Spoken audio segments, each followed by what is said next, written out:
Amém. Então, meus irmãos, o desafio proposto aqui é a gente saber o que é ser um homem biblicamente orientado.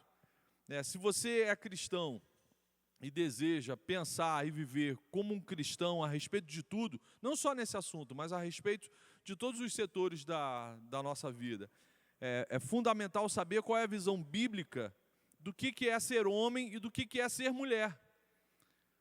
Porque dependendo da visão que você tenha sobre a sua masculinidade ou sobre a feminilidade, isso vai ter um impacto na forma como você vive e reage no seu dia a dia, no mundo, e vai ter um impacto até na efetividade da missão da igreja. A forma como a gente enxerga a nossa sexualidade vai ter um impacto positivo ou negativo na eficácia da missão da igreja. É muito sério, é muito sério. Então, quero estimular vocês a preencher, a sentar aqui para a gente ficar focado aqui. Aí se a gente lotar, bombar esse lado aqui, eu venho aqui para o meio, aí vou dar trabalho para o Jonatas para mudar a posição da câmera. Mas o que eu quero falar para vocês é assim, que é muito sério essa questão da gente entender a nossa sexualidade de forma biblicamente orientada. Porque eu tenho certeza que todo mundo aqui tem uma visão sobre a sexualidade, sobre a questão de ser homem e da questão de ser mulher. O que é importante é a gente saber o que a Bíblia fala sobre isso, o que o Criador da sexualidade fala sobre isso. Como que alguém do sexo masculino sabe como que deve pensar, viver e agir a sua masculinidade. Essa é a minha proposta, essa é a questão. E aí, se você é crente, necessariamente essa pergunta deve ser respondida pela Bíblia. Quem ainda não confessou publicamente a fé em Cristo, com certeza tem vários pressupostos, tem vários apontamentos, tem vários conceitos. Às vezes a pessoa tem a medida de si mesmo para aferir todas as coisas, tem vários achismos. Agora, se você é crente, se você confessou publicamente a sua fé em Jesus, aí essa resposta das perguntas que eu fiz aqui precisam ser respondidas pelas Escrituras Sagradas. Então, para o cristão, a Bíblia tem que ser a única regra de fé e de prática, sobre qualquer assunto, a respeito de qualquer coisa. Então, meus irmãos, não me interessa, com carinho que eu falo isso, mas não me interessa o que eu acho sobre isso, o que você acha sobre isso, o que a cultura, o que a sociedade, o que a ciência acha sobre isso, o que o mundo acadêmico acha sobre isso, o que os meus amigos do Facebook acham sobre isso, não me interessa. Deus criou o homem à sua imagem e semelhança, e isso é o que me interessa. O que ele fala, o que o Criador fala a respeito da nossa masculinidade. Então, antes da queda, antes do homem decidir desobedecer a Deus, o Isher, que no hebraico significa com vara, nascido com vara, daí vem a expressão varão. Na Bíblia, toda vez que você encontrar a expressão varão, está falando do homem, porque é aquele nascido com vara. O homem nasceu com pendrive e a mulher com USB. Para deixar bem claro que tem coisas que não são iguais na vida da gente. Então, depois da queda, a sua alma ficou comprometida, ficou distorcido o entendimento a respeito de todas as coisas. Irmãos, estou estimulando todo mundo a sentar desse lado aqui. Aí, quando a gente lotar esse lado, aí o Jonatas me avisa e eu mudo aqui de posição. Mas, juntos aqui, antes da queda, esse homem criado por Deus era a referência perfeita de masculinidade. Era o homem perfeito. E depois da queda, não só a sua alma foi comprometida, mas o seu corpo foi comprometido. O seu entendimento sobre a sua própria identidade foi comprometida. Depois da queda, tudo ficou equivocado. Então, a depravação foi devastadora, não só na mente do homem, mas no seu corpo, nas suas emoções, em tudo. Jeremias 17 diz, versículo 9, que o coração do homem se tornou desesperadamente corrupto. Então, depois da queda, tudo que o homem se lançou a pensar, a fazer algum juízo, sofre alguma corrupção por parte da queda, por parte da desobediência. O profeta Jeremias deixa isso registrado. O coração do homem tornou-se desesperadamente corrupto. Por isso que a gente tem tanta ideia deturpada sobre o que é ser másculo. E por isso que a gente tem afetado tanto homens e mulheres negativamente sobre esse entendimento. Hoje eu vejo muitos rapazes, alguns são gente boa, mas às vezes sem coragem, sem ousadia, sem iniciativa. Alguns são muito acomodados, esperando os pais darem tudo de mão beijada para eles. Outros são mais efeminados que as próprias meninas. O jeito de se portar diante da sociedade causa confusão, porque, querendo ou não, a sociedade já estereotipou alguns comportamentos. E a Bíblia fala para a gente fugir da aparência daquilo que a gente não é. Então, eu vejo alguns rapazes com um comportamento mais feminino que as mulheres. Isso é resultado dessa confusão que a queda causou na vida do ser humano. Então, fuja da aparência daquilo que você não é. Se você, de fato, é homem, é heteroafetivo, não tem nenhuma confusão na sua sexualidade, na sua cabeça, comporte-se como homem. Tenha trejeitos de que não vá causar confusão em ninguém que estiver conversando com você. Então, não adote trejeitos caricaturados ou socialmente conhecidos como trejeitos típicos de homens afeminados. No outro extremo, a gente encontra uma rapaziada que é ousada, que é corajosa, que é proativa, só que é violenta, estúpida e machista. Então, a confusão está literalmente generalizada. E aí, quando eu olho para Jesus, eu vejo que Jesus era gentil sempre que possível. Isso é importante você prestar atenção. A nossa sociedade, o nosso cristianismo ocidental, tem aquela visão, estava até conversando quarta-feira com o pessoal do Ibrae, aquela visão que Jesus era gentil o tempo inteiro, ele nem pisava no chão, ficava aquela fumacinha branca, né? E Jesus, e um canto gregoriano atrás, né? Aquele coral gregoriano, e Jesus andando. Não é verdade. Se olha para o Novo Testamento, você vê que Jesus era gentil sempre que possível. Gentil, né? Gentil, cordial, sempre que possível. Ele foi duro no templo com os religiosos. Ele vivia sendo duro, radicalmente duro com os fariseus. Ele não foi gentil. A maior parte das vezes ele não era gentil com os fariseus. Não foi duro, eu citei no domingo aqui na pregação, foi duro em determinadas bodas de Caná com a sua mãe. Então Jesus é o nosso exemplo, nossa referência masculina de perfeição. Só que Jesus é um homem de compaixão, um homem sensível com o que está acontecendo à sua volta. Quando seu amigo Lázaro faleceu, Jesus chorou. Então, um homem biblicamente orientado é sensível, chora, porque ele enxerga o drama da vida à sua volta, e isso não tem problema nenhum ser sensível, chorar diante da demanda, quando ele tem um coração que se inclina, que tem um coração que tem compaixão para as pessoas à sua volta. Mas isso não tem nada a ver com o lado feminino, não tem nada a ver com você ser afeminado, nada a ver. Então, o que a gente precisa fazer para recuperar a verdadeira noção do que é ser masculino? A gente está ciente de que essas noções estão misturadas. Então, o primeiro passo que a gente precisa ter é reconhecer que a sabedoria do mundo é enganosa. Reconhecer que o que construíram em você sobre a visão do que é ser masculino pode estar absolutamente equivocado. Reconhecer que o que os nossos pais passaram para a gente, mesmo com boa intenção, pode estar equivocado.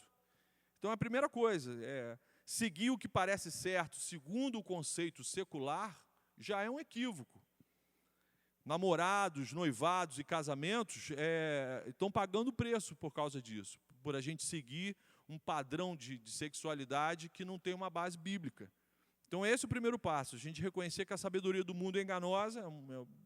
E o segundo passo, para a gente recuperar a nossa verdadeira masculinidade, é reconhecer que só a palavra tem a direção correta.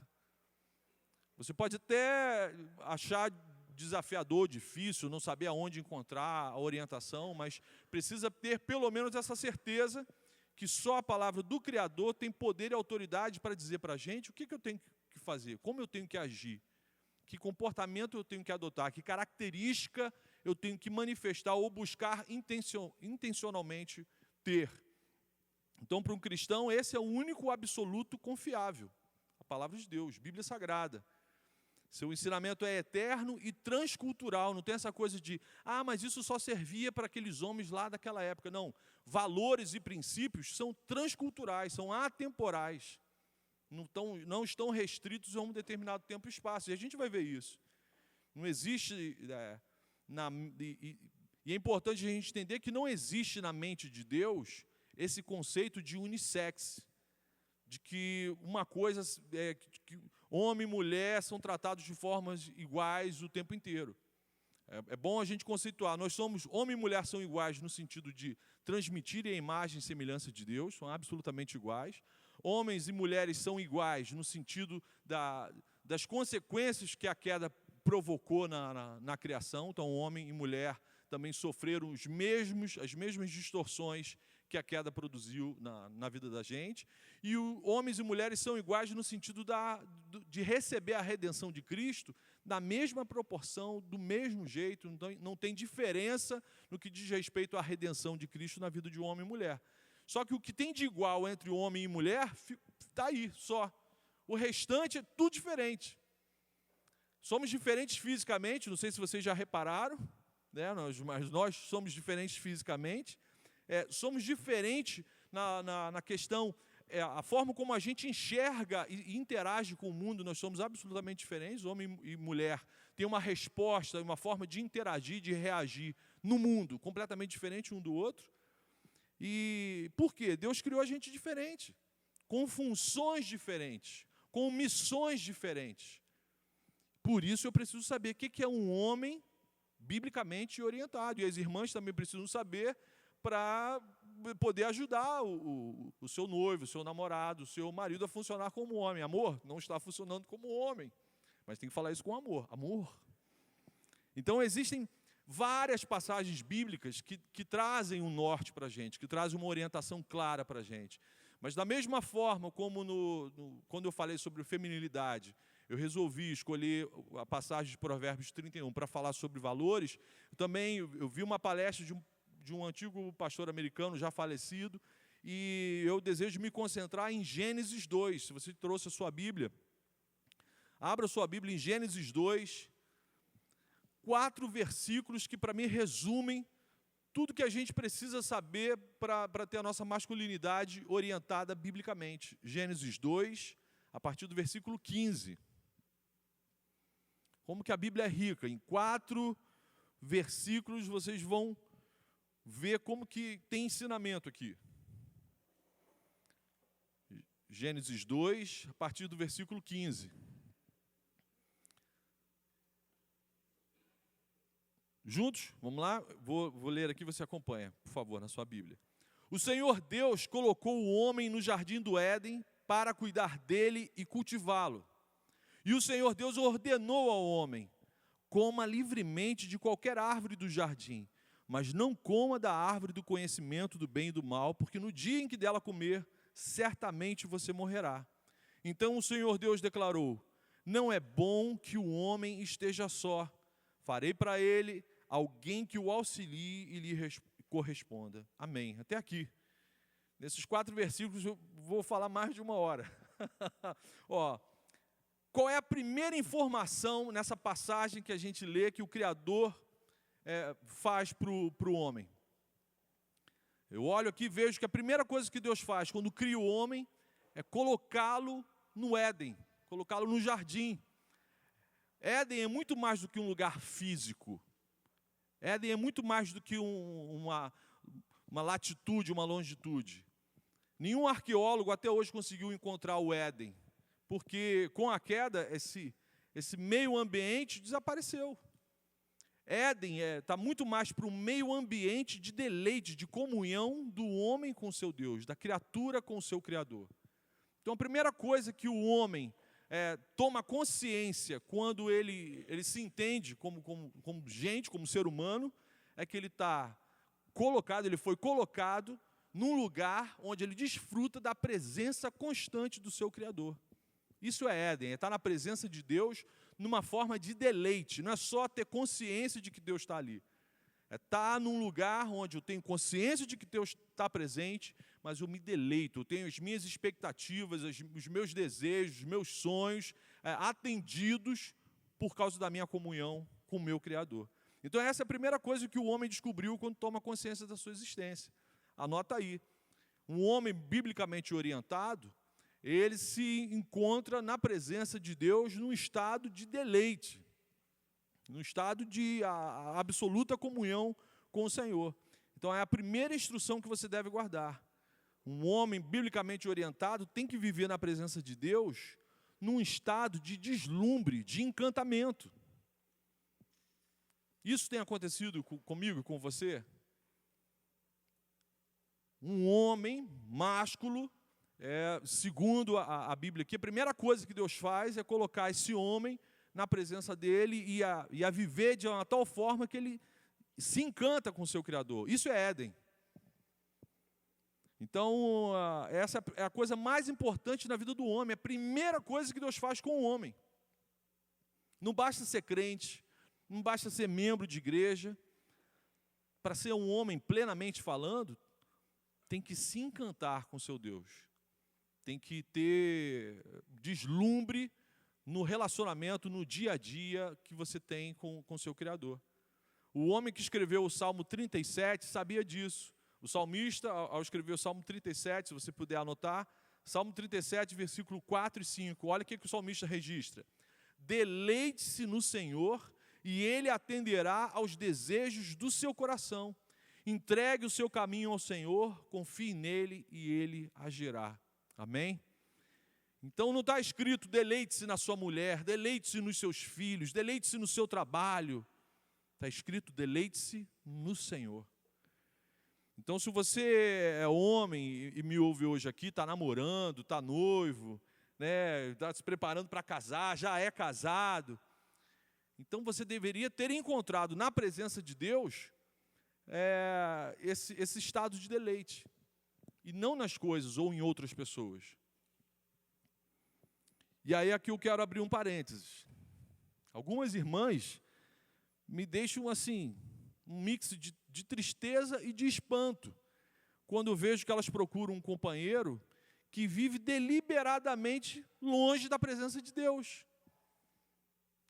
Irmãs que têm consciência, que já caminham com Jesus há um tempo, aí vão buscar um companheiro para ser o seu marido, para ser o seu varão, literalmente, só que vai buscar essa pessoa longe da presença de Deus.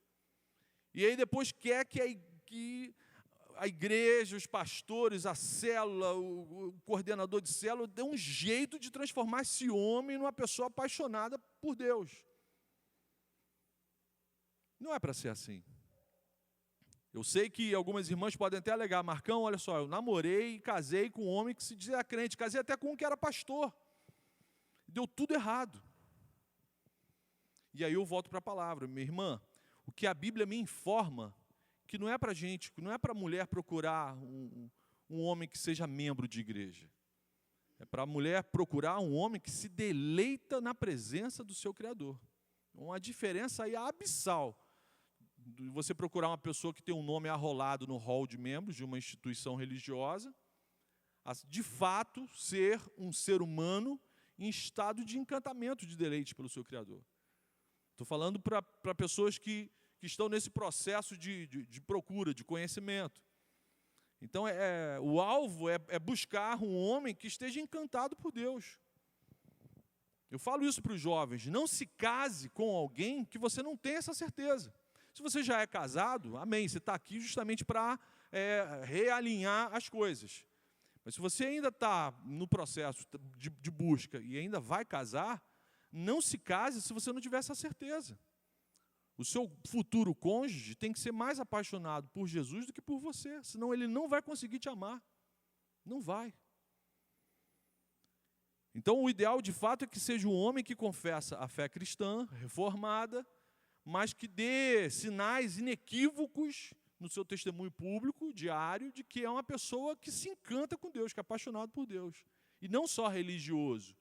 Ele é um cara legal, ele sabe até cantar umas musiquinhas. Depois em casa, quem vai cantar é a Havaiana de pau. E não é para ser assim. é para o homem ser encantado por Jesus. Então, quando Eva conheceu o seu homem, Adão estava onde? No Éden, na presença de deleite de Deus. Eva conheceu o cara top. E durante um tempo, e alguém pode até falar, mas o casamento perfeito durou pouco tempo. É verdade, durou pouco tempo. Existiu um casamento perfeito e mesmo assim durou pouco tempo. Alguém pode alegar que esse paraíso, o Éden, durou pouco tempo. Esse estado de deleite, de fato, durou pouco tempo. Com a queda, acabou. Acabou o casamento perfeito. Mas com a vitória de Jesus na cruz do Calvário, com a ressurreição ao terceiro dia, nos tornamos novamente com a possibilidade de sermos detentores desse Éden. Hoje nós não vivemos mais no Éden, mas o Éden pode viver dentro do nosso coração, amém? Aquelas pessoas que receberam a salvação através do sacrifício de Jesus, muito mais do que viver num lugar específico, hoje, o que acontecia no Éden pode acontecer no nosso coração. Eu tenho certeza disso. A gente não vive mais buscando um lugar. Hoje a gente vive sendo o lugar de habitação do nosso Deus. Então a gente não tem desculpa. Jesus nos ensinou a buscar primeiro o reino, a viver como se nós já estivéssemos nesse Éden, nesse paraíso. Então qual é o X da questão? Esse homem biblicamente orientado tem que viver cheio da presença de Deus. Isso tem que ser uma busca constante de nós, homens. O Ixé, nascido com vara. Jesus era cheio do Espírito Santo, então eu tenho que ser cheio do Espírito Santo. Isso me faz másculo, isso me faz macho biblicamente orientado. Eu tenho que ter vida santa, eu tenho que me preocupar com a minha santificação. O que é isso? Ganhar uma auréola, um negócio redondo na cabeça? Não, é ficar mais parecido com aquele que é o meu perfeito exemplo de homem, Jesus Cristo. Então eu tenho uma luta diária contra o pecado, eu tenho uma luta diária contra os meus desejos egoístas, contra os meus próprios maus caminhos. E isso vai me colocar numa posição, num estado, se eu buscar intencionalmente, num estado de deleite na presença de Deus. Então anota aí, esse é o plano original. Primeira coisa que Deus fez e que tem que acontecer para um homem ser homem, biblicamente orientado, é se deleitar na presença do seu Criador. Viver cheio do Espírito Santo. Resumindo, viver cheio do Espírito Santo. Segundo lugar, a segunda orientação para a nossa masculinidade ainda se encontra no versículo 15. Leia lá comigo. O Senhor Deus colocou o homem no jardim do Éden para... O que está escrito aí? Para os homens, o coralzinho. Cuidar, outro já falou ali na bucha, para cuidar dele. Colocou o homem no jardim do Éden para cuidar dele. Qual foi o irmão que falou trabalhar? Isso, vamos todo mundo. Deus colocou o homem no jardim para trabalhar. A igreja diz amém. Amém. Só as irmãs falaram amém. Eu não vi uma voz masculina falando amém. Então, cuidar dele, cuidar do jardim, significa, o outro nome disso é trabalhar, trabalho. Segunda coisa que Deus faz com o homem. Mulher ainda nem apareceu na nossa história, vocês estão percebendo? Em primeiro lugar, Deus coloca o homem na sua presença. Em segundo lugar, Deus coloca o homem no Éden, na sua presença, para trabalhar. O mais importante é que Deus quer que o homem que Ele criou trabalhe. Antes de conhecer uma mulher, antes de constituir família, antes de constituir um novo lar, é para esse homem trabalhar. Antes de pensar ou em ter uma mulher, esse homem tem que pensar em ter e ter um trabalho. Deus criou o homem para ser um trabalhador, um corregente, um administrador junto à sua criação. Isso dá trabalho, meus irmãos. Isso dá trabalho. E aí vem aqui um pedido de um pastor e pai também. Meus queridos pais, ensinem isso para os seus filhos. Se você tem filho, homem, dentro de casa, ensina ele que ele tem que ser trabalhador. Não permita que ele se transforme numa samambaia, né, em estado vegetativo, agarrado numa console de videogame. Alguns meninos é só abrir a janela, deixar o sol bater neles, que eles já estão fazendo fotossíntese. Eles não fazem mais xixi, não bebem água, não comem, é só deixar o sol bater neles que eles nem saem, ficam ali agarrados ali. O homem não, isso não é ser homem. E aí eu agradeço a Deus pelos meus pais, que mesmo sem instrução, sem assistir palestra, sem formação nenhuma, eles me botaram para trabalhar. Aos 13 anos de idade eu tinha carteira assinada. Eu estudava de manhã, e para não ficar em estado vegetativo à tarde, dentro de casa, meus pais me arrumaram um trabalho numa loja de vender tinta. Ao invés de pintar o set dentro de casa, vai vender a tinta lá para as outras pessoas. Eu tinha cartão de ponto, tinha que prestar contas, tinha que aprender a me relacionar com os clientes. Então, era porque a gente precisava de grana? Não, a questão principal era porque eles sabiam que eu precisava trabalhar. Eu precisava assumir compromisso, eu precisava prestar contas, eu precisava de trabalho. Eu precisava me transformar num trabalhador. Então Deus fez o homem para isso, para trabalhar, para cuidar, para proteger, tudo que viesse em suas mãos. Então, se ele vai ser o meu corregente, Deus falando, se esse homem é minha imagem e semelhança, vai ser o meu corregente, vai ser meu mordomo, vai administrar a minha criação, esse camarada tem que ser bom no trabalho. Deus deu trabalho para o homem, antes mesmo de dar uma mulher. Então, para a gente ser um homem biblicamente orientado, eu tenho que ser um trabalhador antes mesmo de ser um namorador, no bom sentido da palavra namorador, no sentido de ser um namorador cristão, bonitinho, saudável. Então, jovens, os solteiros aqui, o quanto antes vocês se habituarem a trabalhar, melhor. Isso é bíblico. Isso é bíblico. Por mais, mas meu pai me dá uma mesada tremenda. Trabalhe. Faça por merecer isso. Encare o seu estudo como trabalho. Encare o serviço doméstico como um trabalho dentro da sua casa. Ajude seus pais. Seja o melhor catador de fezes canina da região oceânica. E vai ser o primeiro filho que eu conheço que cata fezes caninas, porque os meus eu não consegui fazer isso até hoje. Trabalhe na igreja, encare o serviço aqui na igreja como um trabalho. Mas seja reconhecido pela sua comunidade da fé, pela sociedade, pela sua família, como um trabalhador. Isso é ser homem. Deus não tem filhos acomodados. Deus não... A prioridade de Deus é muito clara para a vida de um homem. Altere essas ordens e sofra as consequências por conta disso. E por sua conta e risco. Então, essa instrução de cuidar já era Deus preparando o homem para o que viria depois, para a constituição de uma família, para a constituição de um quadro matrimonial, à semelhança de Cristo.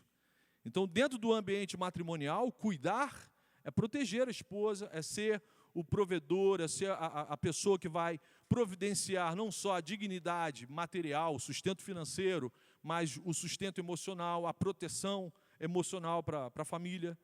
Dentro do ambiente matrimonial, cuidar é isso, é viver na intencionalidade, viver na intenção de ser o mordomo principal, o cara que toma conta das coisas, para servir. É o cara que vai cuidar da esposa e dos seus filhos. Para quem deseja se casar ou já está casado, cuidar está intimamente ligado a guardar e proteger tudo que Deus colocou nas suas mãos. Então foi para isso que Deus te criou primeiro, para você ser o cabeça, para você ser o líder servo da sua família, da estrutura familiar, dos seus filhos. Foi para isso que Deus te deu uma estrutura óssea e muscular diferente da sua mulher. Não foi para você exercer mais força, violentar, maltratar a sua esposa, não. A força que Deus deu ao homem é para o exercício do trabalho, do cuidar, do proteger. Esposa e filhos. Deus vocacionou o homem para trabalhar porque ele seria o líder servo. Ele seria o protetor. Ele seria, para ele ser a imagem e semelhança de Cristo, no relacionamento de Cristo com a igreja. E aí as implicações de ser o cuidador, o trabalhador, o cabeça, o líder servo.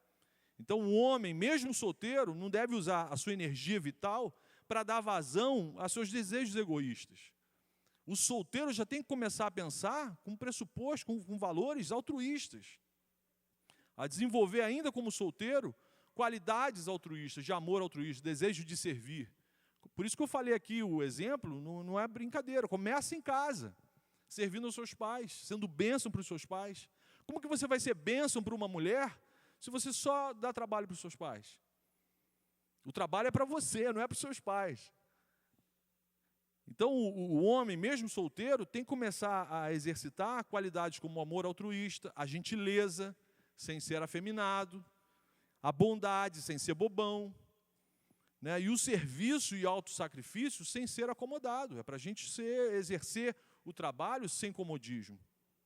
Então, Deus criou o homem para ser protetor, trabalhador, provedor de uma família.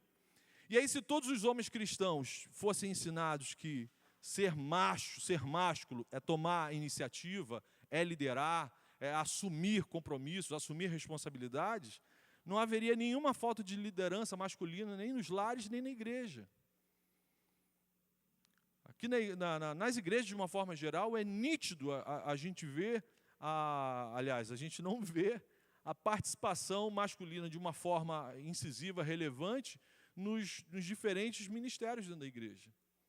A gente vê as irmãs, as mulheres tendo que assumir círculos de autoridade porque não aparece varão para assumir aquele círculo de autoridade. Então, o homem cristão, mesmo solteiro, tem que viver a sua masculinidade pensando como um futuro líder de família. Já pensando em como que eu vou treinando para ser um líder servo. Já tem que pensar e se planejar em termos profissionais para prover dignidade para a sua futura família. Muito antes de conhecer uma mulher. Está vendo? Se a gente arruma a nossa casa, o nosso entendimento, antes de se deparar com a situação familiar, você se estrutura para se precaver de uma série de problemas. Então, se você é homem, tem que perceber, tem que entender isso. Deus não planejou solteirões que demoram uma eternidade para saírem da casa da mamãe. Isso não é bíblico. Ah, mas todo mundo está fazendo isso agora. Só sai da casa da mamãe com 40 anos. Isso não é bíblico. Se você é um homem e é cristão, mesmo solteiro, você tem que pensar, por exemplo, numa profissão que você tenha pelo menos a desconfiança secular de que vai oferecer dignidade para uma família. Não é para você, e aí me ouça com carinho. Se você diz que é cristão, que Jesus vive em você, que agora tudo é para Jesus, você não tem que fazer o que você gosta. Ah, eu vou fazer faculdade daquilo que eu... Você tem que fazer aquilo que você sabe que vai dar, ou pelo menos você tem uma desconfiança que vai dar o mínimo de dignidade para a constituição de uma família. E aí o que você estiver fazendo, você vai gostar daquilo que você está fazendo. Porque você faz, porque você busca o reino em primeiro lugar, e porque você sabe que você tem que dar dignidade, você vai ser o provedor principal de uma família. Percebe? O desejo não é egoísta. Não tem nada de errado você fazer algo que você gosta. Mas o que você gosta vai gerar, vai dar dignidade para a sua futura família. E Deus é tão maravilhoso, qual é a promessa de Cristo? Se você buscar meu reino em primeiro lugar, todas as coisas vão ser acrescentadas, até aquilo que você gosta. Agora, se você buscar aquilo que você gosta em primeiro lugar, não tem mais, não espere acontecer o restante. Então, a forma de pensar é altruísta, é masculina, é responsável. Não sou mais um menino. Se você é um homem, você terá que sustentar uma família. Então, eu preciso pensar, essa faculdade, esse curso técnico, esse empreendimento, isso que eu estou me envolvendo, possui mercado de trabalho promissor? Me ouçam com carinho. Eu sei que a gente está vivendo num país que está atravessando um contexto desastroso, a gente vive num mundo mau, caído, então não necessariamente as coisas acontecem do jeito que a gente gostaria, do jeito que a gente ora. Eu tenho a absoluta certeza que tem vários chefes de família aqui com uma formação acadêmica maravilhosa e que estão sem trabalho por causa das trevas que imperam nessa nação. Então, eu não estou falando sobre isso, sobre um momento específico, circunstancial que a gente está vivendo. Estou falando sobre um planejamento da parte de Deus para a masculinidade. Então, eu tenho que pensar nisso. Essa faculdade que eu vou fazer, que eu estou me preparando para fazer o que eu estou fazendo, ou esse curso técnico, isso tem um mercado promissor? De repente, não no Brasil, mas tem na Austrália, tem na África, tem em Bangkok, tem em Marte. Mas eu tenho que ter um norte, eu tenho que saber o que eu estou fazendo. Então, não é para a gente fazer o que a gente gosta, é para a gente gostar daquilo que tem que ser feito. É diferente. Então, Deus não te criou para ser um garotão a vida inteira, Deus não te criou para ser, por melhor que seja o surf, não é para você ser surfista a vida inteira. É para você ser um homem responsável e proativo, líder, cuidado, trabalhador. Então você consegue ver Jesus agindo de forma irresponsável com a igreja dele? Ah, isso eu não vou fazer porque eu não gosto. Santificar os outros dá muito trabalho. Eu sei que o exemplo é esdrúxulo, mas pensa. Eu sei que você nem vai esquecer mais. Jesus falando assim, encher essas pessoas com o Espírito Santo dá muito trabalho, não vou encher ninguém não. Então os rapazes cristãos precisam aprender a humildade para servir, mas com ousadia e coragem para liderar. Saber que é desafio, não é para pegar o que é fácil, é para pegar o que é desafiador. Assim como Cristo nos ensina. Então, o único meio da gente alcançar a nossa verdadeira masculinidade é através de uma compreensão real de quem é Jesus. Está na dúvida? Olha quem é Jesus.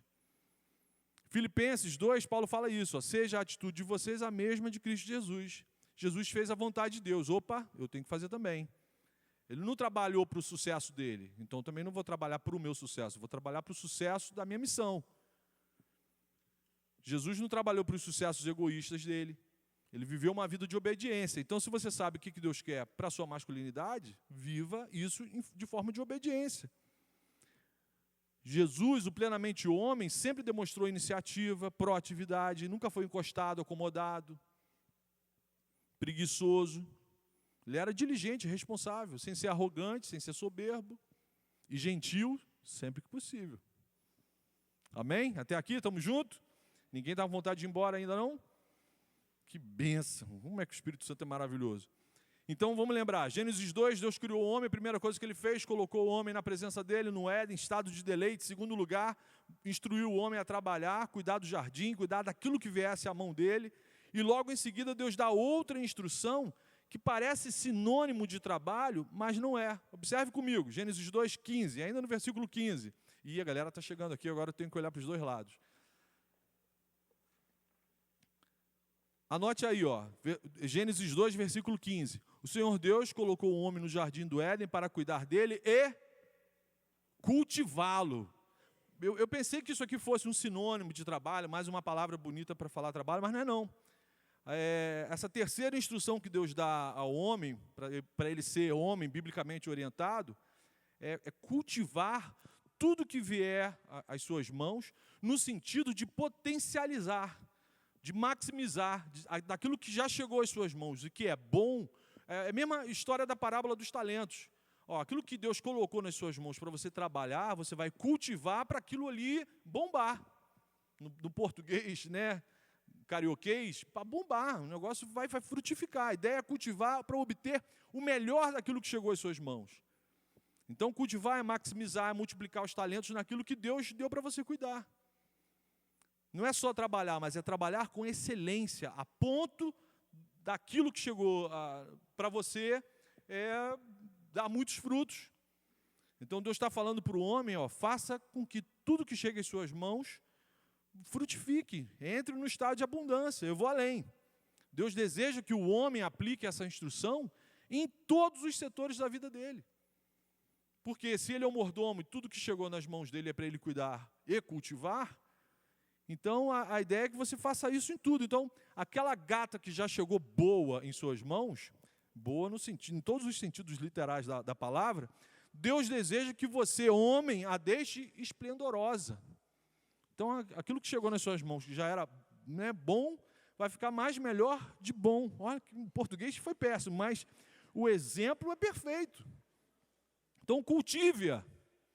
Cultive-a. Deixa ela ainda, se já é gata, deixa ela gata elevada à máxima potência. Amém, irmãs? Amém?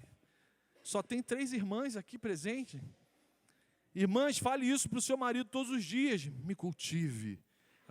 Pode até morder o lábiozinho, me cultive. Isso é responsabilidade do homem, é missão do homem. Cultive a sua esposa. Eu não sei que adubo que você vai usar, mas a Bíblia está mandando você cultivar. Cultive. Deus inspirou o homem a fazer com que tudo que já é bom fique ainda melhor, se for cultivado. Isso nos faz homens. Isso nos faz homens. Meu irmão, se você está casado aí há mais de, 5 anos, 10 anos, a sua esposa só continua uma boa esposa, Então ela ainda não passou para o segundo estágio de esplendorosa, a responsabilidade é tua.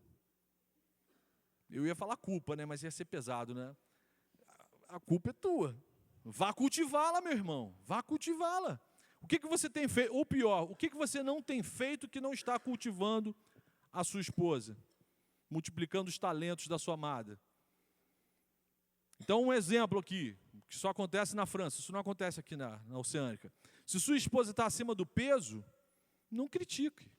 Cultive-a. Acorde bem antes do seu horário de sair para trabalhar e chame-a para correr. Vamos, amor, tem que cultivar você. Vamos, levanta aí. Eu quero te deixar esplendorosa, popozuda. Vamos, bora, correr. Cultive a sua esposa. Ai de você se você falar que ela está acima do peso. Você vai ver objetos inanimados se animando, voando em sua direção. Poltergeist, acontece. Você acha que é só em filme? Então, cuide da dieta dela, da saúde dela, do visual dela. Leve-a para o bazar da Oceânica. O Luiz está aqui, fala, Luiz, eu quero fazer uma surpresa, quero deixar minha esposa esplendorosa, separa uma parada lá top, maneira para mim. Esposas, falem isso para o seu marido, me cultive. Tem esses pastores que sempre mandam você repetir alguma coisa para a pessoa do lado, né? Não vai repetir, não vai falar para a pessoa que está do seu lado, é para o seu marido, olhando nos olhos dele, né? Vai falar para a pessoa errada aí, vai dar gabinete pastoral, não é para o seu marido, Ainda bem que está gravando, que aí você pega depois tudo. Não pula não, você tem que, não foge disso não, guerreiro. Então, amém, irmãs? Amém? Amanhã todos os homens comprando adubo gospel matrimonial para cultivar as suas esposas. Então, lembrando, o homem vive na presença de Deus no estado de deleite. Segundo, ele trabalha, cuida, protege tudo que chega em suas mãos. Terceiro, ele cultiva e potencializa tudo que já era bom para se tornar cada vez melhor. A quarta instrução que Deus dá aos homens como característica da sua masculinidade, em Gênesis 2, está no versículo 16 e 17. Deus dá conhecimento e direção para o homem na palavra dele. Vamos ler? Versículo 16. E o Senhor Deus ordenou ao homem. Já é ordem, né? Não estou mais de papo furado com você, não. Ordenou ao homem. Coma livremente de qualquer árvore do jardim, mas não coma da árvore do conhecimento do bem e do mal, porque no dia em que dela comer, certamente você morrerá. Olha só, a Bíblia de Adão eram só esses 2 versículos. Que Bíblia tranquila. O único que podia falar, eu tenho a Bíblia toda decorada. Deus dá esse decreto, Deus dá essa palavra, dá essa instrução de forma clara para Adão, formaliza um pacto. Na teologia a gente estuda que isso aqui é a formalização do pacto das obras. Nós só somos salvos em Cristo Jesus, porque Jesus realizou esse pacto aqui das boas obras. Ele obedeceu ao Pai, então a gente crê na obra que Jesus realizou e por isso nós temos acesso à salvação. Aí Deus dá esse decreto, formaliza o pacto com Adão e fala, Adão, ó, você agora é conhecedor da minha orientação, das minhas palavras. Coma livremente de qualquer coisa que está aqui no jardim, só não mexe ali, que se você mexer ali, certamente você morrerá. Então, o homem biblicamente orientado tem que ser conhecedor da palavra do seu Deus. Você diz que pertence a Jesus, pertence a Deus, tem relacionamento com Ele, você tem que ser conhecedor da palavra de Deus. Não é uma opção, é uma ordem. O verdadeiramente macho, a imitação de Cristo, tem que ter a vontade do seu Criador gravada no seu coração. Se Paulo fala para a minha atitude ser igual a de Cristo, Cristo tinha a palavra de Deus gravada no seu coração, eu tenho que me esforçar para que isso aconteça. Eu não posso me acomodar, eu sei que isso não vai acontecer de forma natural. Se eu ficar plantado aqui no pátio da igreja, a palavra de Deus não vai entrar em mim. Eu tenho que buscar isso, intencionalmente. Mas se Deus te criou para ser homem, então você tem que saber qual é a vontade dele para a sua vida e para dar direção para a vida de todas as pessoas que Deus colocar na sua história, na sua vida. Deus também comissionou o homem para ser o pastor da sua casa, para ser o pastor da sua família. Então cabe ao homem transmitir a palavra de Deus para todo mundo que estiver perto dele, seja esposa, filhos, amigos. E aí aqui em Gênesis 2, Deus está falando com o homem, ó. Deus não está falando com a mulher, vocês repararam aqui? Ainda não tem mulher nessa história aqui da criação. Deus está falando com o homem. Ó, a direção é essa, não tem desculpa, você tem que viver dessa maneira. E alerta, quem mais você conhecer, se um dia você conhecer alguém aqui no paraíso, fala para não andar ali, porque se andar ali vai morrer. Então, qual a missão do homem? Passar a lei, a palavra, a ordenança, o ensinamento para todo mundo que ele conhecer na criação. Isso ia se transformar em bênção. Ele não é um corregente, ele não é um líder servo. Agora o homem está descobrindo que, além disso, ele também é um pastor. Ele vai pastorear, ele vai ensinar as pessoas por onde tem que andar e por onde não tem que andar. Responsabilidade do homem. Então é como se Deus estivesse falando aqui, ó, você vai santificar no sentido de orientar todas as pessoas que você conhecer através da minha palavra. Meus irmãos, olhemos para Jesus, o nosso exemplo de macho a ser seguido. Jesus tem uma esposa, o nome dela é igreja. E aí ele ama, cuida, cultiva essa igreja, purificando, removendo todas as manchas dessa esposa, através do quê? Da palavra. A gente vê isso na Bíblia, que nós somos santificados, somos purificados, somos limpos através da palavra. É com a palavra de Deus. Por isso que o homem tipifica Cristo na relação matrimonial. Paulo fala, o homem é o cabeça, representa Cristo, e tem que amar a sua esposa a ponto de dar a sua vida por ela, ou seja, vai viver de forma altruísta para amar e servir essa esposa, vai dar direção e vai santificá-la através da palavra. Quanto mais você santificar a sua esposa, mais plenamente você desfrutará de coisas que você nem imaginava que existiam nela. Porque ela vai ficar mais parecida com Jesus também. E você vai se encantar, não só com Cristo, mas vai se encantar com a sua esposa também. Isso serve para as namoradas e para as noivas. Santifica o seu namoro com a palavra de Deus, santifica a sua namorada com a palavra de Deus, santifica o seu noivado com a palavra de Deus, e você vai descobrir, você vai desfrutar de coisas que você nem imaginava. Aí veio a queda, quando ocorre a queda, Deus vem falar. Com quem que Deus vem falar com o homem primeiro? Deus dá a palavra, a direção para o homem. Quando ocorre a queda, a desobediência, com quem Deus vai falar primeiro? Com o homem. O que Deus fala para o homem? Onde está você? Eu não te dei a palavra, eu não te dei a direção, a gente não firmou um pacto, eu não fiz uma aliança com você. O que aconteceu? Onde está você? Então, uma das principais funções de um homem crente, casado, é ser pastor de sua esposa, de sua família. Mas sabe o que eu mais tenho visto que nos bate-papos com os casais cristãos? É que as mulheres conhecem muito mais da palavra de Deus que os homens. Maridos, Deus não cobrará isso das nossas esposas. Deus não cobrará isso das mulheres, de uma forma geral. Outra coisa que é frustrante, acredito que seja frustrante para uma mulher, e que depõe contra a nossa masculinidade, é quando a sua esposa te pergunta, eu sou noivo, namorada, te pergunta, amor, qual a direção a seguir? O que a gente vai fazer da nossa vida no tocante a isso? E aí o marido responde com um caótico, sei lá, o que você acha? Macho, né? Meu irmão, se Deus te criou para ser homem, você precisa responder como um homem. Nem que seja, amor, sobre essa questão eu não tenho a menor ideia ainda. Vou me esforçar agora para o quanto antes trazer direção para a nossa vida, para a nossa família. Mas responder, o que você acha, hein? Faz o que você quiser. Meu irmão, você consegue imaginar Jesus falando isso para a igreja? Ele dando as instruções, dando a palavra, a esposa dele vive dando cabeçada. Imagina se a igreja chega para Jesus e pergunta, Jesus, eu posso botar o pé aqui? Aí Jesus vai falar, o que você acha? Bota o pezinho aí. Depois Satanás vem e arranca ele. Aí você não bota mais o pezinho em lugar nenhum.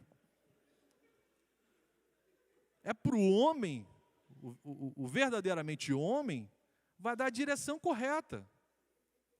Se Cristo dá a direção para a sua esposa, a igreja, através da palavra, o homem que vai seguir Cristo como exemplo, vai dar a direção para a sua esposa, para a sua família, através da palavra. Meu irmão, o homem biblicamente orientado tem que ser o pastor das pessoas que Deus colocou na vida dele. É desafiador? Muito. Mas nós somos indesculpáveis, porque a gente pode viver cheio do Espírito Santo, e o Espírito Santo que capacita a gente para viver isso tudo aqui. Então a sua esposa, seus filhos precisam de um pastor dentro de casa, que dê direção, que dê proteção, que dê instrução, que cultive, que cuide. Você tem que conceder isso para a sua esposa. Conhecimento e direção na palavra. Mesmo que de vez em quando a gente dê uma cabeçada, tropeça, pisa num buraco, bate num quebra-mola, estraga um feixe de mola, aí a gente, aqui junto na igreja, a gente conserta isso tudo. Mas falar, não sei, faz o que você acha. Vocês não seriam membros dessa igreja, vocês não teriam esses pastores como pastores de vocês, se nesse púlpito aqui a gente falasse para vocês, não sei, faz o que vocês acham. Faz o mais bonitinho ainda, faz o que vocês acham melhor. A vida de um pastor é fornecer constante direção e resposta bíblica para as pessoas. Meus irmãos, o que um pastor é na igreja, um homem tem que ser em casa, um marido tem que ser em casa. Pastor, fornecer direção calçada na palavra, não é no que você acha, é no que está calçado na palavra. Meus irmãos, é com tristeza o que eu vou falar agora, mas assim, muitas crianças que frequentam o Oceânica Kids, filhos de crentes dessa igreja, agora não é da França não, é daqui mesmo, não sabem histórias básicas da Bíblia. Os coordenadores, os professores, as pessoas que ajudam a gente lá no Oceânica Kids, testemunham que as crianças não sabem, a maior parte das crianças, filhos de crente, não é de visitante não. O censo, a pesquisa aqui é em cima de filho de crente. Não sabe quem foi Jonas, o grande peixe, não sabe quem foi Davi e Golias. Só sabe de um tal de Moisés, porque tem uma novela na Record que toda hora fala nesse nome. E aí uma vez uma professora perguntou em sala de aula, diz o nome de um profeta aí. Aí o menininho, Maomé! Você riu, mas dá vontade de chorar, meu irmão. Um filho de pais crentes. Hoje é o momento que a gente vive na história da humanidade, onde a gente tem a maior facilidade de acesso à palavra de Deus. Você no seu smartphone tem acesso a tudo quanto é versão da Bíblia. Bíblia de trás para frente, Bíblia em ordem cronológica, Bíblia voando, Bíblia marciana, tem tudo quanto é tipo de Bíblia, e as pessoas não leem. E não contam histórias bíblicas para os seus filhos, antes de dormir, ou quando a criança acorda, enfim. A gente constata que no Oceânica Kids, o analfabetismo bíblico é ocasionado pelo analfabetismo bíblico do pai. Eu não vou cobrar isso da mãe. Deus fala que é para eu cobrar do pai. Então, meu irmão, Deus cobrará isso do pastor da casa, não vai cobrar isso da igreja. Isso que a gente faz no Oceânica Kids aqui é um plus, é um negócio assim, abençoador para a gente, mas não é obrigação da igreja. Obrigação da igreja é só ensinar a palavra. Então, se a gente não tivesse aqui Papo Família, Oficina de Família, Oceânica Kids, se a gente só tivesse aqui pregação da palavra de Deus, calçada na palavra de Deus, a gente ia estar cumprindo, valeu, amém, chefe? Eu ia estar fazendo o meu trabalho. Então Deus cobrará isso do pastor da casa. Um homem biblicamente orientado vai demonstrar sua masculinidade, ensinando para os seus filhos qual a direção que ele tem que seguir. Adão, onde está você? Deus tem berrado isso para a gente todos os dias. Meu irmão, você sabe para onde você está levando o seu namoro? Para onde você está levando o seu noivado? Para onde você está levando o seu casamento? Deus quer saber isso de você. A sua esposa é a sua companheira, a sua namorada, a sua noiva é a sua companheira. Você é o cabeça. Jesus levou o evangelho para as outras pessoas. Um homem biblicamente orientado vai levar o evangelho para as outras pessoas, começando dentro da sua casa, começando com aquelas pessoas que ele ama. Isso é ser homem para Deus. E aí, meus irmãos, só depois dessas 4 instruções de como ser homem, foi que Deus liberou a bênção. Olha lá, versículo 18, você pode até começar a rir agora, eu sei que você está triste comigo, está me olhando de cara feia, mas olha, agora, depois que Deus ensinou tudo para o homem, como ser homem, agora que você sabe, pelo menos teoricamente, como ser homem, eu vou liberar a bênção para você. Versículo 18, Então o Senhor Deus declarou: não é bom que o homem esteja só. Farei para ele, em algumas versões vem, uma companheira que lhe seja idônea, que o auxilie e lhe corresponda. A expressão idônea significa dar certo. É alguém que vai fazer você dar certo. E auxiliar, o auxilie, é a mesma expressão utilizada para a função do Espírito Santo. Então, a mulher na vida do homem vai fazer o homem dar certo e vai auxiliá-lo, assim como o Espírito Santo auxilia a gente. Mas percebem que Deus só fala isso para o homem depois que dá a constituição para o homem, de como ele ser homem, de como que ele vai funcionar. Irmãos e irmãs, o que é ser um macho, biblicamente falando, um homem biblicamente orientado? Então está aí, ó, essas 4 coisas. É um homem que vive em deleite na presença de Deus, é um homem que trabalha, cuida, protege daquilo que Deus coloca em suas mãos, é um homem que cultiva, faz aquilo que já era bom ficar melhor, e é um homem que ensina, que dá direção para as pessoas que também estão à sua volta. Então, de acordo com o nosso Criador, de acordo com o Criador do homem, isso é ser homem. Qualquer outra informação que você tem que não tenha essa base bíblica aqui, cuidado. Concluindo, apegue-se somente a esses absolutos. Amém? Homens, varões do Senhor aqui, varões de Deus, não é assim que Paulo fala, varões de Deus. Apeguem-se só nos absolutos descritos na Bíblia. Não confie em seu próprio julgamento sobre a sua masculinidade. Entenda, segundo lugar, entenda que nós somos muito diferentes das mulheres. Em terceiro lugar, biblicamente falando, um homem só vai encontrar significado se ele for imitador de Cristo. O modelo da nossa masculinidade é Cristo. Jamais seremos homens de verdade a menos que a gente cresça, a menos que cresçamos nas qualidades de Cristo. Meninas solteiras, busquem rapazes que estejam buscando viver dessa maneira. Menos do que isso, vocês estão correndo risco. Irmãs casadas, vocês viram aqui no versículo 18 que a sua missão é ser uma companheira idônea, é fazer o seu marido dar certo, e ser uma auxiliadora, é atuar no seu envolvimento matrimonial como o Espírito Santo atua na Trindade. Então, ajude o seu marido a viver dessa maneira, em amor, não é em apontamento não. Quem acusa e faz apontamento é o saturi, é o Satanás. Você não vai pegar, não vai roubar o trabalho dele, né? Não faça isso. Depois tem processo, sindicância, essas coisas todas. Irmãs casadas, ajudem os seus maridos a viverem dessa maneira. Qual o risco que os homens correm de viver de acordo com a palavra de Deus? Corre-se um risco. Por favor, abra sua Bíblia em Salmos 112. Salmo 112, versículo 1. Corre-se um risco de viver dessa maneira. O que está escrito aí na sua Bíblia, homens? Aleluia! Como é feliz o homem que teme o Senhor e tem grande prazer em seus mandamentos. Amém? Vamos repetir? Como é feliz o homem que teme o Senhor e tem grande prazer em seus mandamentos. Esse é o risco que você corre, de ser um homem biblicamente orientado, de ser feliz, de ser um bem-aventurado e ter prazer em tudo isso que Deus idealizou para você. Amém? Que Deus nos abençoe e nos ajude